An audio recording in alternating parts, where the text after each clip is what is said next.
Gracias por seguir esta transmisión en el marco del centenario de la Procuraduría General de Justicia del Estado de Hidalgo. Este día participa con nosotros Roberto Niembro Ortega, copresidente de ICON S México y catedrático del ITAM, para exponernos su análisis sobre un tema de interés público y de suma importancia para abogadas y abogados, así como autoridades encargadas de procurar e impartir justicia. Sentencias relevantes para investigar con perspectiva de género.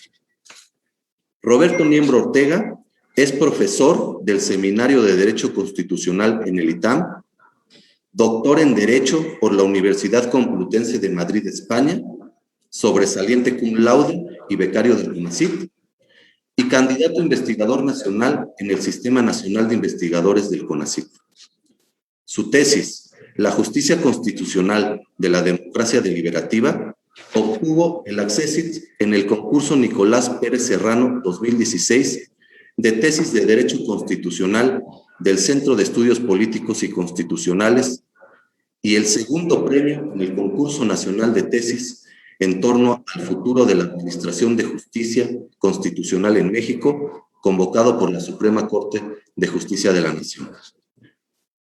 Es maestro en Teoría del Derecho por la Universidad de Nueva York y realizó el Diploma de Estudios Políticos y Constitucionales del Centro de Estudios Políticos y Constitucionales. También es especialista en Derechos Humanos por la Universidad Complutense de Madrid, en Argumentación Jurídica por la Universidad de Alicante, España, y abogado por la Escuela Libre de Derecho.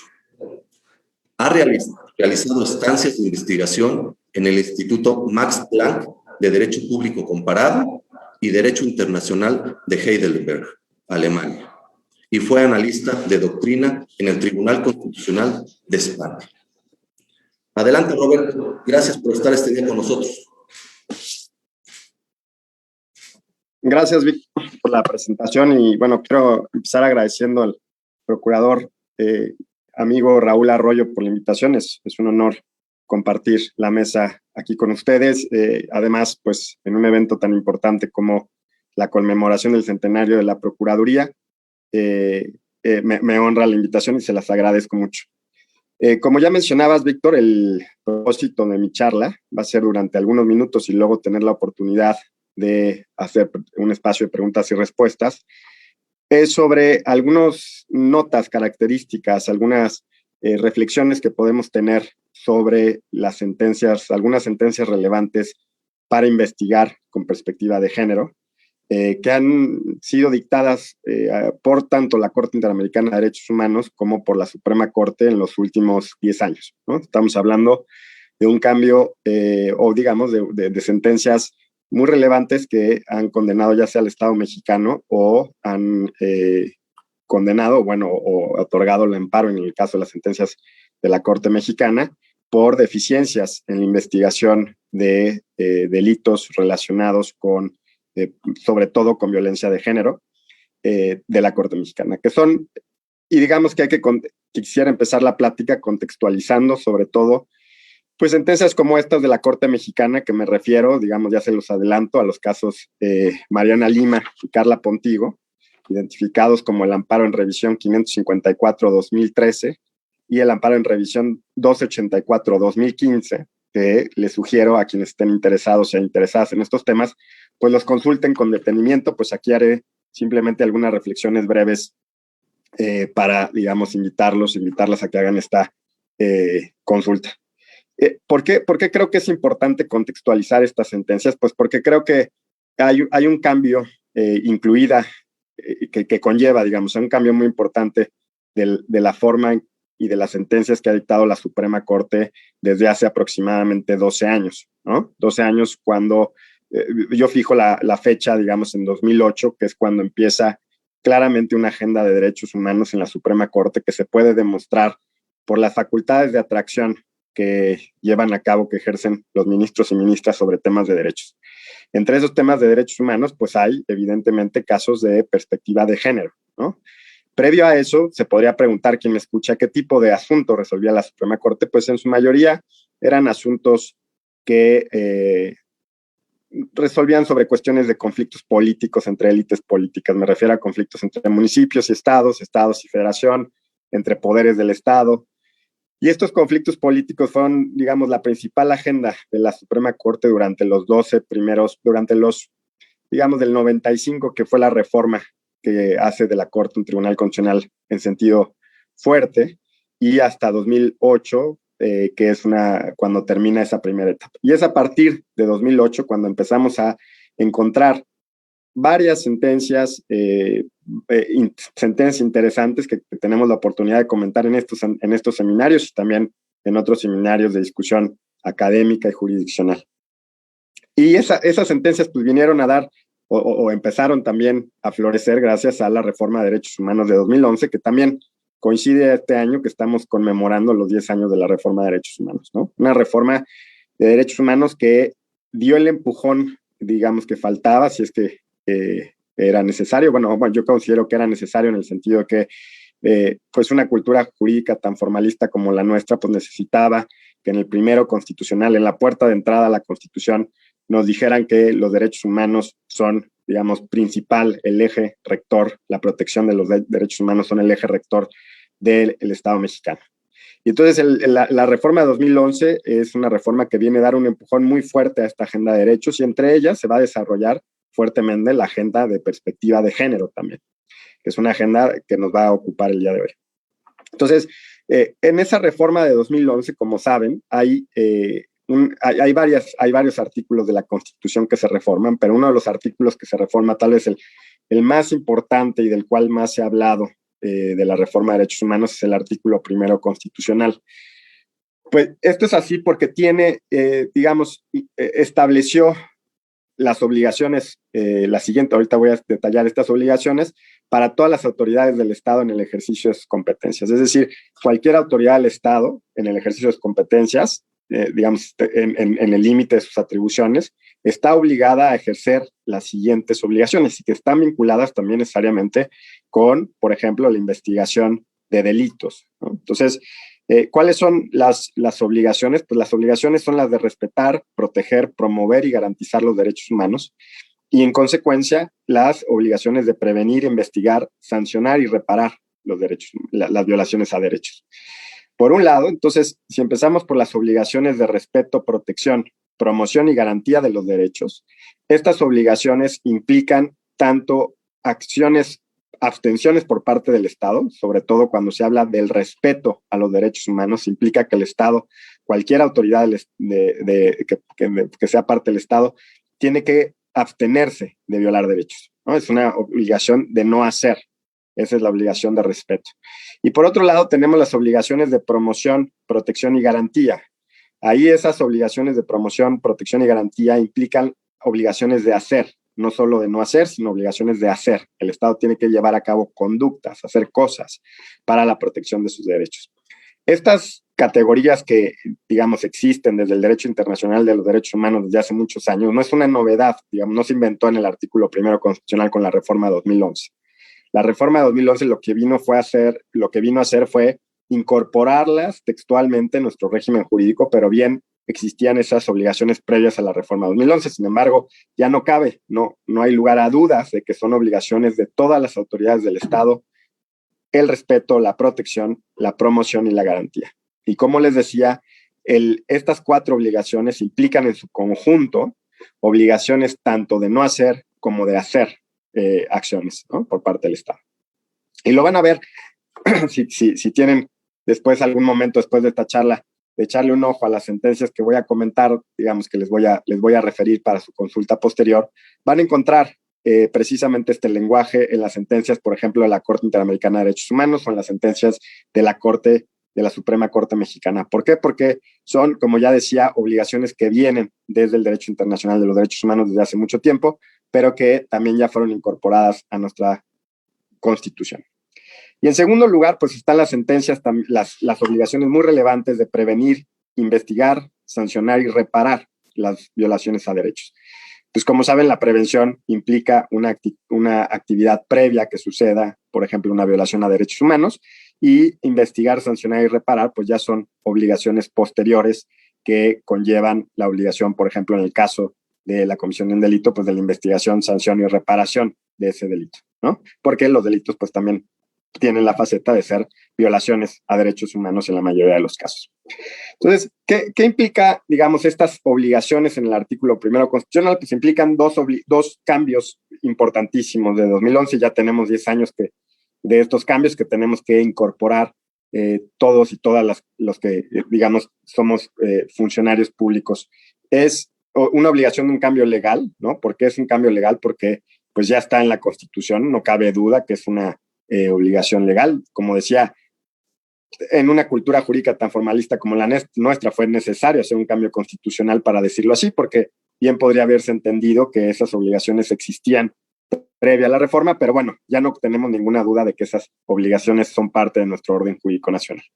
Y segundo, pues también implica un cambio cultural, porque entender, digamos, el lenguaje, los derechos, el discurso de los derechos humanos es un lenguaje en alguna medida técnico, ¿no? No es, digamos, trataríamos de evitar que el lenguaje técnico se convierta, claramente no se puede convertir en una dificultad para el acceso a la justicia, pero sí tiene algunas connotaciones que entender, algunas connotaciones básicas, algunos conocimientos básicos para entender y vincularnos con el lenguaje de los derechos humanos, ¿no? Es un cambio cultural que es necesario pues llevar adelante, que es importante por eso explicar en qué consisten estas obligaciones.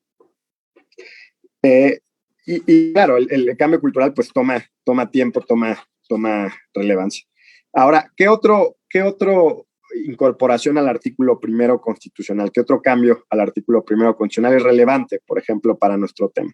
Pues otro de los cambios es la jerarquía constitucional que se dio a los tratados internacionales en materia de derechos humanos. O para decirlo más precisamente, para la jerarquía constitucional o el rango constitucional, digamos, ya no se habla de jerarquía entre normas de derechos humanos previstas en tratados y en constitución, pero son, digamos, todos los derechos humanos, ya sea previstos en tratados internacionales de la materia o en otro tipo de tratados, ahora pongo un ejemplo, tienen el mismo rango que los derechos humanos previstos en la Constitución. ¿Qué significa esto? Que la relación que existe, por ejemplo, entre un derecho humano previsto en la Convención Americana de Derechos Humanos y la Constitución, no son normas de rangos distintos, sino son normas que tienen el mismo rango. Y por tanto, su aplicación e interpretación se tiene que hacer de manera sistemática, como lo haríamos entre cualquier tipo de normas que están previstas dentro del texto constitucional. Es decir, lo hacemos tratando de compatibilizar esas normas y, como dice la Constitución en el artículo primero, pues darle rango, darle la interpretación en caso de conflicto, utilizar la interpretación o la aplicación que sea más protectora de la persona involucrada, ¿no? ¿Por qué es esto relevante? Digamos, ya les puse el contexto de las sentencias que vamos a comentar. Les pongo el contexto del artículo primero constitucional, porque hay dos tratados internacionales fundamentales para entender la perspectiva de género y también para entender después la jurisprudencia de la Corte Interamericana de Derechos Humanos. Uno es la Convención Interamericana para prevenir, sancionar y erradicar la violencia contra la mujer, la conocida como la Convención Belém do Pará. Y la segunda es la Convención sobre la eliminación de todas las formas de discriminación en contra de la mujer. Estas dos convenciones, si bien previamente la reforma ya eran parte de nuestro régimen jurídico, porque así estaban incorporadas, no tenían, digamos, el mismo rango que los derechos humanos en la Constitución. Pero desde ahora, desde la contradicción 293-2011, que fue la interpretación, la resolución de la Suprema Corte, en la cual se termina de dar contenido al parámetro de constitucionalidad y cómo vamos a aplicar derechos humanos de distintas fuentes, nos dice que todos los derechos humanos, como ya decía, tienen el mismo rango constitucional y conforman un bloque de constitucionalidad. Eso implica que estas dos convenciones que acabo de mencionar, por un lado, la Interamericana para prevenir, sancionar y erradicar la violencia contra la mujer, y por el otro, la Convención sobre la eliminación de todas las formas de discriminación contra la mujer, son constitución, son normas constitucionales. Aquí no hay ninguna duda porque las dos convenciones son convenciones de derechos humanos. Como les decía, podría haber derechos humanos no previstos en un tratado de derechos humanos. Sí, por ejemplo, podría suceder que el tratado, el Telecán, ahora el Temex, el Tratado de Libre Comercio con América del Norte, podría contener un derecho humano. Sí, podría tener rango constitucional, sí, siempre y cuando sea un derecho humano. Pero aquí en el caso, pues no tenemos ninguna duda porque los tratados en sí mismos son tratados en derechos humanos. Todo el tratado son tratados en derechos humanos y por tanto ya tienen rango constitucional, conforman parte, son parte del parámetro de constitucionalidad, del bloque de constitucionalidad, como ustedes le quieran llamar.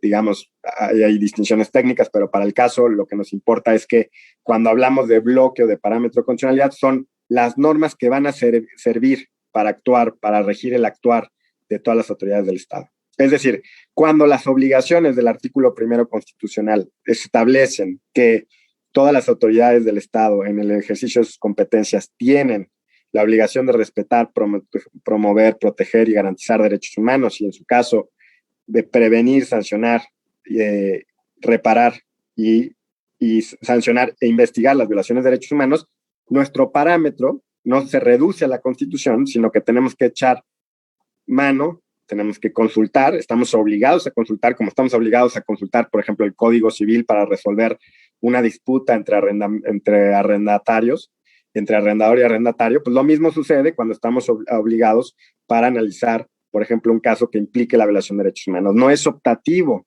acudir o no a lo que establecen las convenciones de derechos humanos. Eso es fundamental que se entienda. ¿Por qué? Porque gracias a ese cambio también es que vamos a encontrar sentencias tan relevantes como que incorporan la perspectiva de género. ¿Cuáles son algunas de esas sentencias relevantes? No pretendo ser exhaustivo y de hecho lo que quisiera es hacer más reflexiones de tipo general sobre algunas cosas que nos llaman la atención en esas sentencias para que si somos operadores o operadoras jurídicas, pues sepamos cuál es alguna de las preguntas o alguna de las consideraciones que nos tenemos que hacer en el momento de pensar sobre la perspectiva de género. Dos sentencias de la Suprema Corte que puedo mencionar, por ejemplo, relacionadas con violencia de género son, ya lo decía, el caso conocido como Mariana Lima y el caso conocido como Carla Pontigo, porque eran las personas que sufrieron, que fueron objeto de la violencia en casos también de asesinatos, digamos, de muerte. Son el amparo en revisión 554-2013 o el amparo en revisión 1284-2015. Y tratándose de la Corte Interamericana de Derechos Humanos, pues varios casos, tenemos el caso González y otros, conocido como el campo algodonero, que era sobre la desaparición de mujeres en Ciudad Juárez, el caso de Atenco, de mujeres víctimas de tortura sexual en Atenco, tenemos también el caso de Rosenda Cantú, etcétera. Todos estos casos es importante estudiarlos, leerlos, digamos, estamos obligados además porque forman parte de nuestro sistema jurídico y como decía, una vez incorporadas las convenciones, pues también ya nuestra Suprema Corte dijo que los criterios interpretativos de la Corte Interamericana de Derechos Humanos son obligatorios, de aplicación obligatoria para los operadores y operadoras jurídicos. Es decir, estos casos de la Corte Interamericana de Derechos Humanos son de conocimiento obligatorio para cualquier operador jurídico, no es optativo, digamos, conocerlo y las interpretaciones, la doctrina, tanto de derechos humanos como de perspectiva de género que está ahí, es de aplicación obligatoria. Entonces, algunas de las cosas que nos dicen estas sentencias y que creo que es relevante tener en cuenta cuando hablamos de la perspectiva de género, es que, por ejemplo, son casos, y esto es principal, que están centrados en el análisis en el de los derechos de la víctima, ¿no? En segundo lugar, que están y ponen sobre la mesa, y esto es sumamente relevante y quiero detenerme en esto, sobre la desigualdad estructural que implica que existe entre hombres y mujeres en el país, ¿no? Esto, digamos, no solo algo que sucede en México, sino sucede en prácticamente todos los países del mundo. Lo que pasa es que nuestro país tiene una acentuada desigualdad estructural entre hombres y mujeres. ¿Y qué nos referimos con esta idea de desigualdad estructural? Por ejemplo, estamos muy vinculados como abogados, abogadas, a pensar que la desigualdad se puede traducir en un trato desigual, abiertamente desigual en una norma. Digamos, ahí hablaríamos de la desigualdad ante la ley o en la ley, ¿no? Sobre todo sería igualdad en la ley, o si es en la aplicación, pues desigualdad en la aplicación de la ley. Pero básicamente estaríamos pensando que la desigualdad formal en el derecho significaría que una norma nos dice el hombre tiene derecho a cobrar 5 pesos por este trabajo X y la mujer tiene por el mismo trabajo a cobrar 3 pesos. Eso sería evidentemente una desigualdad formal ante la ley, ¿no? La norma queda claro que tiene un problema de desigualdad, que habría que preguntarse su justificación. Digamos que en este caso sería evidente su inconstitucionalidad e inconvencionalidad por violar el derecho al mismo trabajo, al pago igual por el mismo trabajo.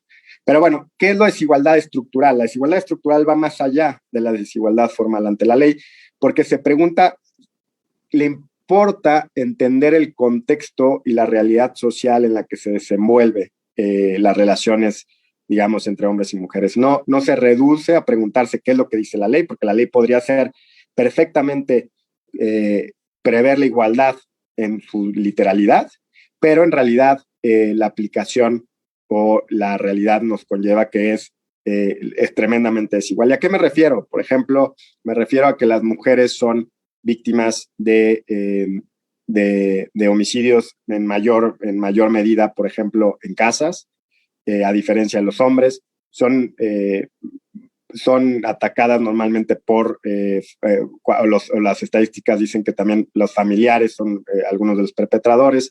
Hay algunas típicas formas en las que suceden los asesinatos en casa, etc.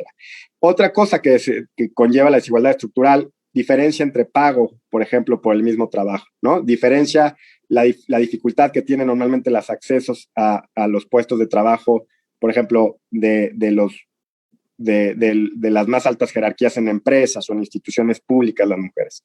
¿A qué me refiero con desigualdad estructural? Al rol que juegan los estereotipos, los roles de género, es decir, la idea de que las mujeres, su rol es el ser cuidadora, ser madres, estar en casa, no formar parte de la vida política, no tomar parte en la toma de decisiones, digamos, de última instancia. Esas son cuestiones culturales, son cuestiones sistemáticas de discriminación sistemática que han ocurrido a lo largo del tiempo, digamos, son patrones sistemáticos, históricos que existen, y eso es una desigualdad estructural que no se limita a lo que dice la ley, sino que va más allá, es una cuestión de la realidad social que impone precisamente la obligación de atender al contexto, un contexto ya sea objetivo o subjetivo. ¿A qué me refiero con un contexto objetivo? Pues a esos patrones sistemáticos, ¿no? Por ejemplo, el contexto de violencia sistemático, violencia familiar de género que existe en los ambientes privados en contra de las mujeres. O un contexto subjetivo de violencia que ya se tiene que ver en relación con el contexto particular que vive esa mujer, por ejemplo, en su vida familiar, ¿no? ¿Cuáles eran las condiciones en las que estaba viviendo una relación, por ejemplo? Y ahora voy a vincular esto con el caso Mariana Lima, que es una de las sentencias que le mencionaba. Entonces, ¿qué es lo que quiero, digamos, enfatizar? Que cuando una de las primeras cosas que nos pone sobre la mesa la perspectiva de género, digamos, cuando investigamos, cuando sancionamos, cuando investigamos, se juzga con perspectiva de género, lo que se está poniendo sobre la mesa, en primer lugar, es esa desigualdad estructural. También esa desigualdad estructural que, por ejemplo, son desigualdades en las relaciones de poder, ¿no? La Suprema Corte, por ejemplo, define actuar conforme a la perspectiva de género, dice, estoy citando, permite visibilizar la asignación social diferenciada de roles y tareas en virtud de la atribución no binaria de la identidad sexual. Revela las diferencias en oportunidades y derechos que siguen a esta atribución. Es decir, hay atribuciones, hay oportunidades que se les privan a las mujeres por los roles y estereotipos con los que nos movemos y pensamos, digamos, en la sociedad. Entonces, revela las diferencias en oportunidades y derechos que siguen a esta atribución, evidencia las relaciones de poder originadas en estas diferencias y demuestra cómo la conjunción de estos niveles genera un contexto de opresión sistemática que margina a las mujeres y a otros colectivos de la diversidad sexual, cultural, social, económica y políticamente. Una expresión indubitable de esta opresión es la violencia basada en el género. Es decir, la desigualdad estructural que necesita, que existe entre hombres y mujeres, con estos ejemplos que les daba, conlleva, demanda, exige al operador y operadora jurídica cuando investiga, cuando juzga, cuando aplica la ley, una perspectiva de género. Porque si no, entonces, lo que hace, si no aplica una perspectiva de género ante una desigualdad estructural, lo que estaría haciendo es reforzar la desigualdad que existe. No haría nada por transformar la realidad. Es decir, si se hace una aplicación como si no existiera esa desigualdad estructural, lo que hace el operador y operadora jurídica sería, en lugar de proteger los derechos, estaría, digamos, revictimizando, volviendo a incurrir en los mismos problemas que ya tiene la realidad social. En cambio, una perspectiva de género lo que pretende es poner sobre la mesa esas relaciones de poder, esas desigualdades estructurales, esas falta de acceso de las mujeres a ciertas posiciones, esa falta de esos roles y estereotipos que existen sobre el papel que debe jugar las mujeres en la sociedad. Todas esas condiciones nos demandan, nos exigen a los operadores y operadoras jurídicas a analizar los casos con perspectiva de género. Es decir, la desigualdad estructural es la que conlleva la necesidad, la exigencia de aplicar la perspectiva de género. ¿Y qué consiste la perspectiva de género? Pues precisamente en identificar esas relaciones de poder, esas desigualdades estructurales entre hombres y mujeres, esos roles y estereotipos, cuestionarnos los roles y estereotipos. Es decir, oye, estoy actuando, estoy operando, estoy aplicando la norma, estoy juzgando, asumiendo, por ejemplo, que la mujer tiene que ganar menos por el hecho de ser mujer. Estoy juzgando, estoy aplicando la norma, asumiendo que la mujer es menos valiosa en la toma de decisiones de último nivel. Estoy asumiendo que hay una relación paritaria de poder entre hombres y mujeres en todas las casas. Estoy asumiendo que hay una distribución igualitaria, por ejemplo, de las cargas de cuidado de las casas. Las perspectivas de género nos obliga a cuestionarnos esas premisas, esas asunciones que tenemos por dadas y que muchas veces impiden un verdadero acceso a la justicia. Ok. ¿Qué otra? Ahora, ¿cómo juega esto, por ejemplo, en la investigación con perspectiva de género? En el caso Mariana Lima, pues ya decía, era muy relevante que no se hizo. El caso Mariana Lima, como tal vez recuerdan, era un caso en el que el esposo encuentra, digamos, entre comillas, diría yo, a la mujer colgada, a su pareja colgada en su casa habitación y lo reporta como un suicidio, ¿no? Y lo que sucedió fue que pues prácticamente la autoridad investigadora compra esa explicación sin hacer básicamente pues sin perseguir ninguna otra línea de investigación.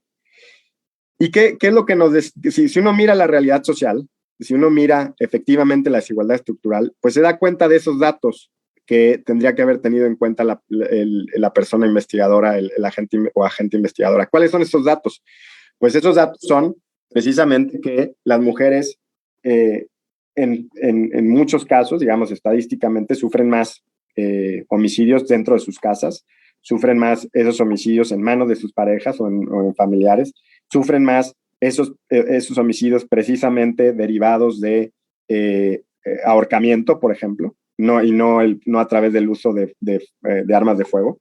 Entonces, si uno mirara la realidad social, si uno viera esa realidad social, si se asomara a la estadística, si se asomara a esa desigualdad estructural objetiva, digamos, y luego viera también el contexto de su relación, porque en el caso se relata muy particularmente que Mariana Lima había avisado a sus parientes que a su hermana y a su madre que sufría violencia por parte de su pareja, que la había amenazado, la había golpeado, que incluso tenía marcas de ocasiones anteriores de maltrato. Si uno mirara ese contexto tanto subjetivo como objetivo, digamos el contexto objetivo de lo que sucede en la realidad en el caso de México, y por otro lado el contexto subjetivo de la víctima, pues se daría cuenta que habría que haber abierto otra línea de investigación. Habría que haberse hecho otras preguntas de lo que estaba sucediendo o de lo que pudo haber sucedido. Y eso es porque la Suprema Corte hace, en este caso, Mariana Lima, un análisis, digamos, y un detalle exhaustivo de cómo debió haberse conducido la investigación, para precisamente poner sobre la mesa este contexto, esta realidad que se había dejado de lado por quien hizo la investigación. ¿Qué otra cosa nos pone sobre la mesa sentencias para juzgar, para investigar con perspectiva de género? Pues la importancia de la debida diligencia, ¿no? Esto lo ha recalcado tanto la Corte Interamericana de Derechos Humanos como la Suprema Corte en sus sentencias.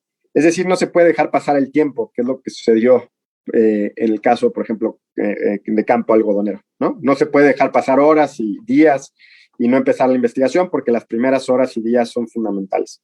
No se pueden descartar, como ya decía, líneas de investigación que pueden no ser las necesariamente las más cómodas, pero que implican llevar a cabo algunos peritajes y pueden llevar a requerir de otro tipo de actuaciones ministeriales, pero que se tienen que llevar a cabo. ¿Por qué? Porque no se pueden descartar in limine, ¿no? En el caso de Mariana Lima, lo que sucedió es que la única línea de investigación que se llevó adelante fue la del suicidio, ¿no? Pero había otras razones, materias, digamos, elementos probatorios para que en el contexto tanto general, objetivo, como subjetivo, particular de la víctima de su relación con la pareja que tenía, era necesario abrir otras líneas de investigación como la posibilidad de un homicidio. Entonces, ¿qué otra? Además de la desigualdad estructural, ¿qué más nos ponen sobre la mesa estas sentencias? O sea, ¿qué nos obligan a pensar? ¿Qué nos enseñan? Nos obligan a pensar, además, la importancia de la debida diligencia, es esto, es decir, no dejar pasar el tiempo innecesariamente, porque entonces luego las pruebas pues se descuidan, no se encuentra lo que se debió haber encontrado en su momento. ¿Qué obligaciones, por ejemplo, puntuales establecen algunas de las sentencias en casos como este? Pues se obligan, por ejemplo, a identificar las conductas que causaron la muerte en casos, por ejemplo, de violencia, de muerte por violencia de género. Son identificar las conductas que causaron la muerte y verificar la presencia o ausencia de motivos o razones de género que originan o explican la muerte violenta. Preservar las evidencias específicas que determinaron si existió violencia sexual. Ello genera que las autoridades deben realizar periciales especiales para determinar si la víctima estaba inmersa en un contexto de violencia. Las investigaciones policiales y ministeriales deben realizar la conexión que existe entre la violencia contra la mujer y la violación de derechos humanos. Igualmente deben plantear hipótesis que identifiquen la discriminación o razones de género como los posibles móviles del delito, y se deben investigar de oficio las posibles connotaciones discriminatorias por razones de género. Es decir, estas son obligaciones específicas, más allá de tomar en cuenta el contexto, la desigualdad estructural, la desigualdad, el contexto objetivo y contexto subjetivo. Hay obligaciones específicas para las autoridades que, por ejemplo, investigan. Las obligaciones de realizar ciertas pruebas técnicas, la necesidad de proteger y analizar la escena del crimen. La participación en la escena del crimen tiene que hacerse conforme a los protocolos para, por ejemplo, no cometer los errores en la cadena de custodia. Por ejemplo, también puede implicar la obligación de hacer peritajes sobre si el cuerpo tuvo muestras de violencia sexual y signos de defensa y lucha. Digamos, todas estas obligaciones que ya son más específicas de cómo conducir la investigación, creo que en estas sentencias que les he mencionado son muy detalladas, y que vale la pena, digamos, echarles un ojo. Yo acá tengo toda la lista de las especificaciones, pero creo que no sería el objetivo de la plática, sino es cuando uno hace, mi punto es, el punto relevante para efectos de nuestra plática con el tiempo que tenemos, es cuando uno hace una investigación con perspectiva de género, tiene que tener en cuenta ese contexto, esa desigualdad estructural, tiene que cuestionarse nuestros roles, nuestros estereotipos que traemos asumidos. Tenemos que actuar con debida diligencia y tenemos que llevar cierto tipo de actuaciones o pruebas específicas para el contexto. Es decir, no se puede actuar como en cualquier caso. De hecho, hay una obligación reforzada de llevar a cabo ciertas actividades. Por ejemplo, ¿qué ha sucedido en los casos que ha juzgado la Corte Interamericana? ¿Cuáles son las irregularidades que ha identificado? Pues, por ejemplo, ha identificado que hubo problemas en la custodia de la escena del crimen, en la recolección y en el manejo de evidencia, en la elaboración de autopsias e identificación de los restos. Hubo demora injustificada en la inexistencia en los avances de la investigación. Hubo fragmentación de investigaciones, hubo faltas de sanción de funcionarios, hubo la negación de acceso al expediente. Entonces, todas estas, digamos, ¿y cómo lo vinculamos con lo que empezamos en la plática? Empezamos diciendo el primero constitucional nos obliga a proteger, a respetar, proteger, promover y garantizar los derechos humanos, y luego nos obliga en caso de violaciones a derechos humanos a investigar, sancionar y reparar esas violaciones. Pues eso se traduce en obligaciones específicas cuando se trata de llevarlo a cabo con perspectiva de género. Pues bien, este tipo de, digamos, ya con esto voy a cerrar. Lo que creo es, y a lo que creo que nos invita a la reflexión de las sentencias para investigar con perspectiva de género es, primero, que ya no se trata de una cuestión optativa, ¿no? Es una obligación por parte de todos los operadores y operadoras jurídicas de llevar a cabo la investigación o en caso de que se trate de jueces y juezas, de llevar a cabo juzgar, su actividad de juzgar, su función de juzgar con perspectiva de género.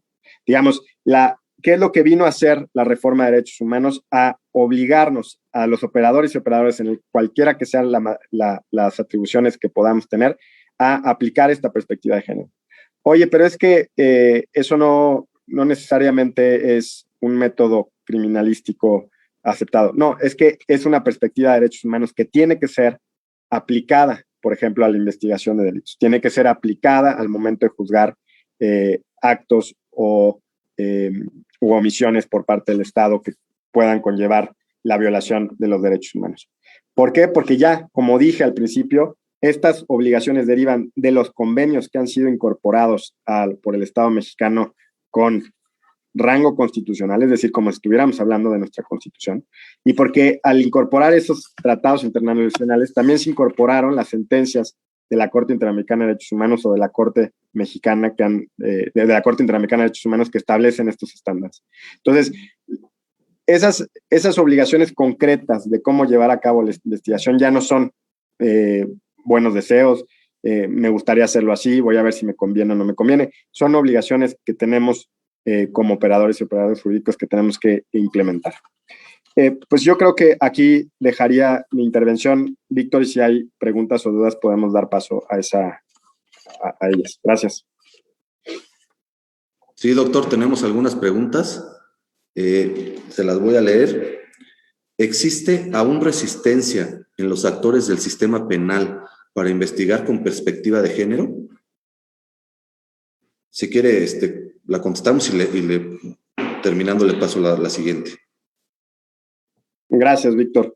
Pues creo que es una, digamos, una respuesta una pregunta que no puedo dar con toda certeza si los operadores, solamente los operadores del sistema, digamos, los operadores en materia penal. Hoy pues nos enfocamos en las sentencias para investigar con perspectiva de género, pero yo creo que ha habido, digamos, a partir de la reforma de 2011, un avance sustancial en la difusión de la cultura de los derechos humanos, ¿no? Digamos, por lo menos ya es un lenguaje que es obligatorio utilizar. Y ese lenguaje, como decía, empieza por conocer la reforma, pero también empieza por conocer o necesita de conocer los tratados internacionales, ya decía en el caso que nos ocupa de la Convención Belén do Pará y de la Convención para eliminar todas formas de discriminación. Y también nos obliga a conocer la jurisprudencia internacional, porque también ya es de fuente, digamos, es derecho nacional.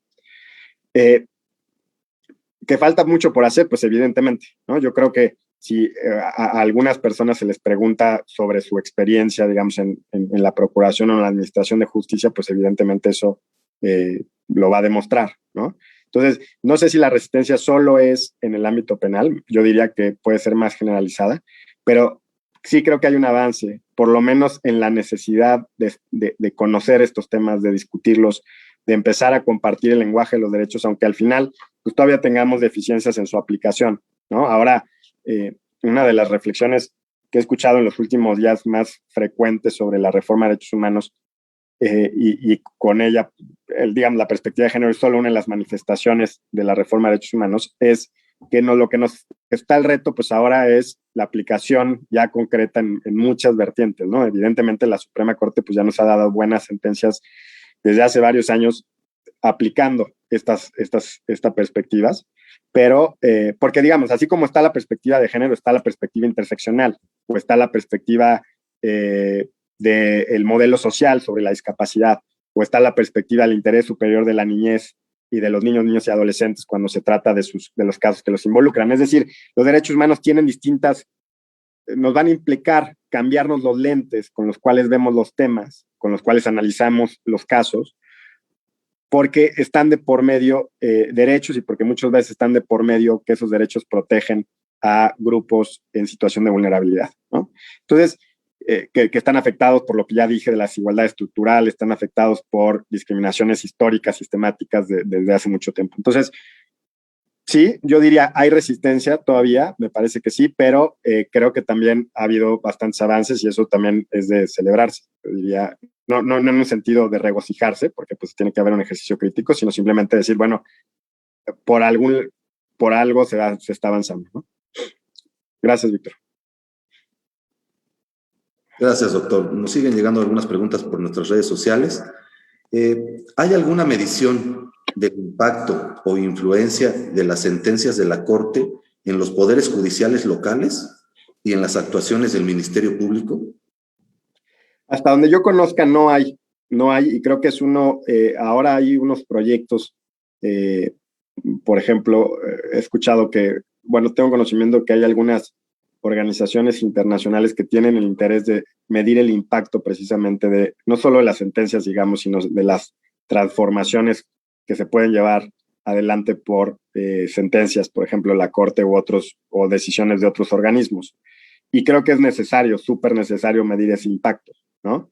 Ahora, como ya decía en mi exposición, la reforma de derechos humanos conllevó un cambio legal, del cual hablamos bastante, que digamos, por lo menos en la perspectiva de género y en las obligaciones previstas en el artículo 1 constitucional, pero también conlleva un cambio cultural sin el cual no hay reforma que funcione. O sea, si no hay un cambio cultural, y esto, digamos, no, ha sido así analizado, pensado en otras experiencias del derecho comparado, es que los cambios constitucionales requieren de cambios culturales. O sea, una reforma de derechos humanos no puede ser pensada solo a través de las instituciones. Tiene que haber un cambio cultural, digamos, de la sociedad, en el sentido de que, primero, pues entendamos los valores que están detrás de los derechos, cuáles son esos valores que protegen. Segundo, que, pues, por ejemplo, que nuestros derechos tienen que ser compatibles con los derechos de los demás. Y eso también tiene que conllevar pues distintos valores, ¿no? Como la tolerancia, el respeto, el reconocimiento a las demás personas de su capacidad de deliberar sobre estos temas, porque también, ojo, muchas veces sobre temas de derechos humanos hay desacuerdos profundos y son totalmente legítimos. Digamos, podemos estar en desacuerdo, lo que implica por ejemplo, si estamos a favor o no de la despenalización de la interrupción legal del embarazo, podemos estar en desacuerdo sobre el matrimonio igualitario, etc. Entonces, tenemos que, digamos, la parte cultural tiene que ser una pieza fundamental para la implementación de esto. Es decir, si uno no cambia ese chip, ¿no?, que tenemos para aproximarnos a los casos, ya sea como operadores que investigan o como operadores que juzgan, si no hacemos ese chip, por más que existan las normas se vacían de contenido, y eso puede suceder o ha sucedido en muchos casos. Por ejemplo, el caso de la consulta previa a pueblos y comunidades indígenas, que es una obligación constitucional porque está prevista en el convenio 169 de la OIT y también ya incorporada, o es la interpretación de la Suprema Corte de que está incorporada en el artículo 2 constitucional. Pues esa consulta previa a pueblos y comunidades indígenas es un derecho humano que tienen de participación a ser consultados, y hay distintas interpretaciones, unas más restrictivas de ese derecho y unas más amplias, por ejemplo, la Corte Interamericana de Derechos Humanos. Entonces, si uno no conoce, digamos, lo que está detrás, la importancia del derecho, por qué es importante llevar a cabo, no sé, la participación, o por qué es importante llevar a cabo, aplicar la perspectiva de género, pues no va a cambiar nada. Entonces, creo que uno de los retos fundamentales para seguir adelante con la implementación, pues es precisamente el cambio cultural, ¿no?, que se está dando poco a poco, pero bueno, que falta, yo creo, bastante por hacer. Gracias, doctor. Aquí tenemos otra pregunta. Si bien las sentencias tutelan los derechos de las víctimas, ¿hay alguna sentencia que contemple o en la que se incluya el desempeño de los medios de comunicación en favor de las víctimas y de la investigación? Referente a los medios de comunicación, ¿verdad? Esa es la pregunta sobre medios de comunicación. Pues no lo tengo en el radar, la verdad. No tengo en el radar una sentencia que haya enfatizado o detenido sobre ese tema. Por ejemplo, no sé si la persona que hizo la pregunta estaba pensando en juicios paralelos, digamos, que se pueden llevar a cabo a través de los medios de comunicación, pero no, me parece que no tengo en el radar una sentencia que abarque ese tema. Gracias, doctor. ¿Percibe usted un cambio cultural en lo social y en lo institucional después de los 10 años de la reforma de derechos humanos en México? Pues, digamos, esta es una pregunta muy vinculada con lo que ya decía antes. Yo decía que sí. También, digamos, he platicado con amigos, amigas de distintas ciudades, estados de la República, que pareciera ser, o lo que ven es que es digamos, un cambio cultural que se está dando mucho en la Ciudad de México y no necesariamente se está dando en todos los estados de la República, ¿no? Entonces, digamos, yo soy de Aguascalientes, pero, bueno, Aguascalientes y Querétaro, ahí tengo una discusión interna, pero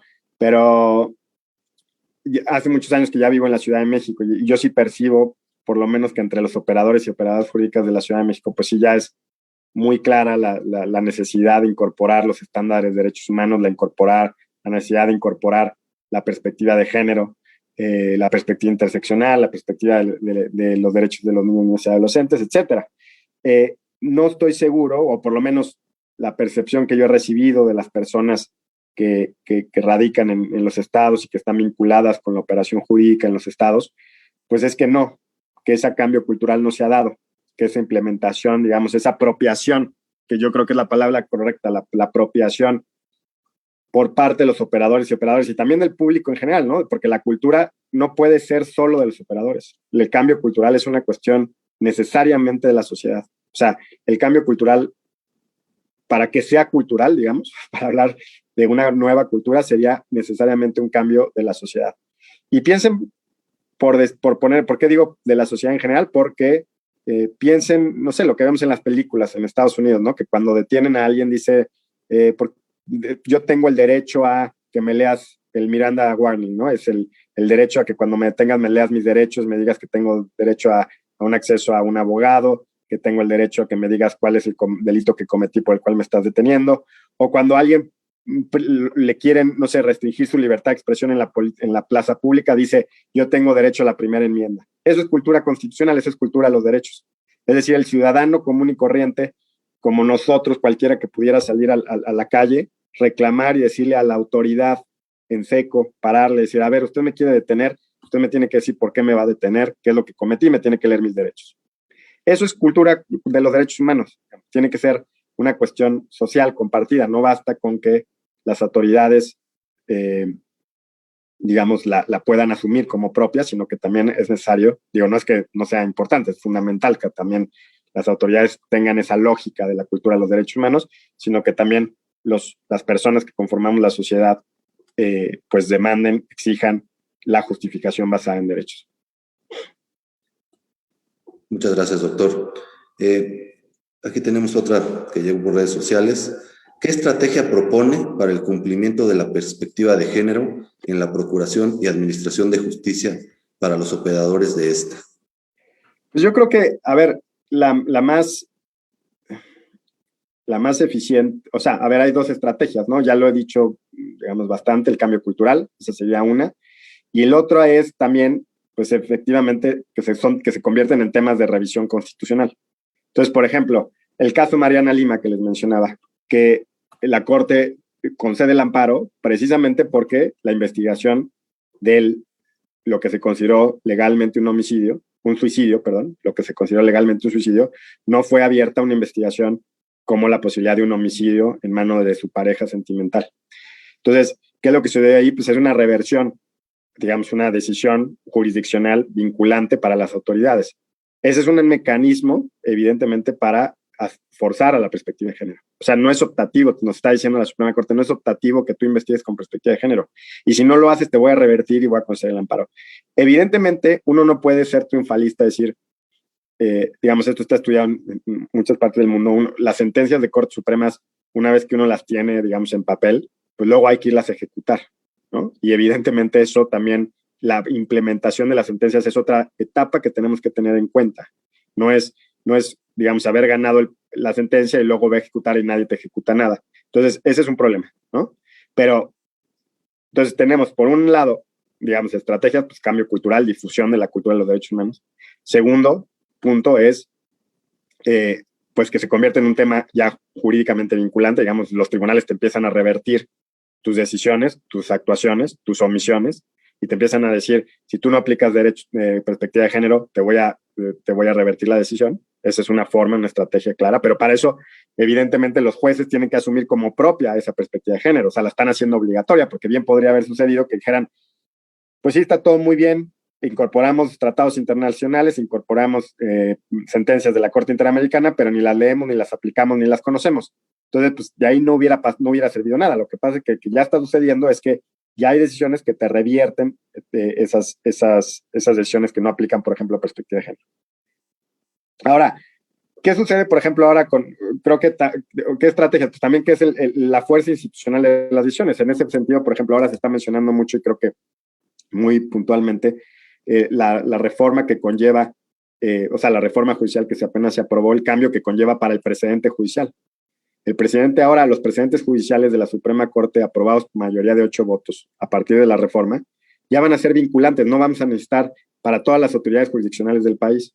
Entonces ya no vamos a necesitar esperar a que haya 5 criterios reiterados de jurisprudencia para que consideremos que ese criterio es vinculante. Digamos, antes de la reforma necesitábamos esperar a que hubiera jurisprudencia 5 veces reiterada de que la perspectiva de género es obligatoria, que ya existe, eso no, ojo, no hay duda. Pues ya a partir de la reforma, por ejemplo, el precedente va a ser vinculante con, si se da en pleno, pues una mayoría calificada de 8 votos o en salas con mayorías calificadas de 4. Eso pues que también hace que es una estrategia, o sea, hay un cambio de diseño institucional que implica que la fuerza, digamos, de las decisiones de derechos humanos, podrían ser de otros temas, pero en este caso derechos humanos se vuelven o tienen un amplio alcance, o sea, el alcance que tienen es mucho más amplio, ¿no? Porque inmediatamente con una decisión, pues ya son obligatorias para todos los jueces del país. Entonces los jueces del país, pues lo tienen que hacer, lo tienen que aplicar. Gracias, doctor. Además de las que ha citado, ¿cuál sentencia de la Corte le parece más innovadora y cuál más polémica? Pues a ver, la fortuna que tenemos ahora es que hay sentencias ya muy innovadoras desde hace algunos años.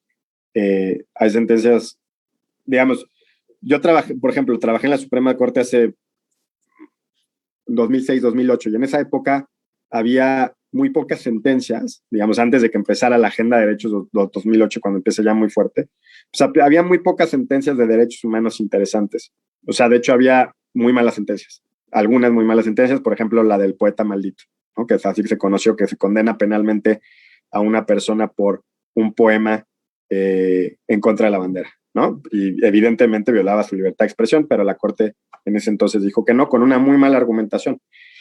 Y había casos, por ejemplo, de VIH, de militares, pero había algunos pocos casos. Pues ahora hay muchos casos. Entonces, ¿cuál sería la más innovadora? Pues sí me la ponen difícil, la verdad, que hay muchas sentencias que a mí me gustan, me parecen muy buenas. Por ejemplo, una sentencia muy buena para analizar autonomía individual y el test de proporcionalidad, que es una herramienta metodológica para analizar digamos, restricciones a derechos fundamentales, que se utiliza mucho por la Corte Mexicana y por otros tribunales constitucionales del mundo, pues es el caso marihuana, la primera sentencia de la jurisprudencia sobre la inconstitucionalidad de la prohibición del consumo lúdico de la marihuana. Es una muy buena sentencia, muy innovadora por 2 razones. Uno, porque incorpora el tema de la autonomía individual muy fuertemente, que es un tema fundamental, digamos, para un régimen liberal, un Estado liberal, y también porque incorpora o aplica el test de proporcionalidad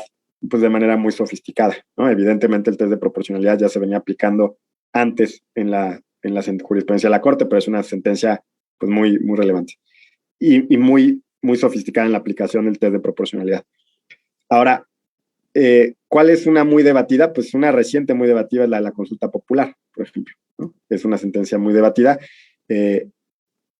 Y ojo, lo que pasa es que es debatida porque el derecho constitucional por su naturaleza es debatible. O sea, las interpretaciones que hacemos, las disputas que hacemos sobre derechos humanos muchas veces son disputas valorativas, profundas, desacuerdos sobre la justicia, sobre la ética, digamos. Entonces, no no podemos esperar que en una sociedad plural como la mexicana del 2021 esos debates no existan. Qué bueno que existen, qué bueno que se tramitan vía jurisdiccional, ¿no? Ahora, en una sociedad en la que hay una religión que nos impone la forma de ver las cosas de una determinada manera para todos y todas, pues esas disputas se acaban, pero esa sociedad ya no existe, ¿no? Doctor, tenemos algunas otras preguntas, pero versan prácticamente con lo que usted ya ha contestado.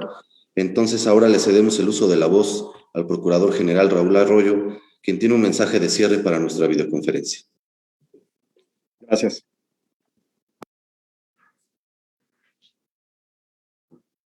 Primero, muchas gracias, Roberto, por la conferencia. Creo que abre muchas inquietudes y sobre todo desde la provincia abre muchas posibilidades para incursionar en un ambiente que a veces parece muy lejano o que parece ajeno incluso. Visto desde este mirador, uno se preguntaría qué tiene que ver una sentencia de la Suprema Corte en el momento en que un agente del Ministerio Público de Jacala, en el norte del estado de Hidalgo, en la Sierra Gorda, realice sus actuaciones, ¿no? Y creo que ese es un camino que hay que reforzar y tratar de ir pavimentando para que la comunicación en ese sentido sea cada vez más productiva. También me da mucho gusto que hayas aceptado participar en este proyecto de nuestro centenario. Es una fecha significativa, es un motivo significativo, pero además coincide con otros momentos de relevancia para el sistema jurídico mexicano. Desde luego, y aquí se ha hablado de los 10 años de la reforma constitucional, y hoy mismo se cumple un aniversario, hoy por la fecha, un aniversario más de la implementación del sistema penal acusatorio. Entonces, es una muy grata coincidencia. No quisiera tampoco terminar sin agradecerte el espacio que nos has dedicado. Sé que para un funcionario público como eres tú en la Suprema Corte de Justicia de la Nación, 1 hora significa muchos contratiempos y tener que hacer muchos ajustes para que hubieras estado con nosotros. No quisiera tampoco terminar sin decir que me da mucho gusto este primer encuentro de la Procuraduría de Justicia, con quien tengo la certeza, porque hay evidencia de ello, de que representa una nueva generación de constitucionalistas mexicanos. Y eso yo lo celebro. Hay que airear cada día con nuevo conocimiento el trabajo que no por avasallador en el Ministerio Público debe dejar de darse espacios, aunque sea mínimos y hasta ahora probablemente intermitentes, para incursionar en esta nueva beta del conocimiento constitucional que tiene, y ya lo estamos viendo, muchos impactos en este momento de transformación para la vida del país. No abundo para no restar mayor tiempo a quienes han estado con nosotros, empezando por nuestro invitado, y espero que sea la primera de muchas otras ocasiones en la que virtual y ojalá presencialmente estés con nosotros. Muchas gracias en nombre de la Procuraduría de Justicia del Estado de Hidalgo y de quienes la integramos por estos 60 minutos que nos has dedicado. Muchas gracias. Muchas gracias, Raúl. El honor es mío y fue un gusto haber conversado con ustedes y bueno, pues que continuemos la conversación en próximas ocasiones. Gracias. Hasta luego. Muchas gracias, doctor. Hasta luego. Hasta luego, Víctor. Gracias.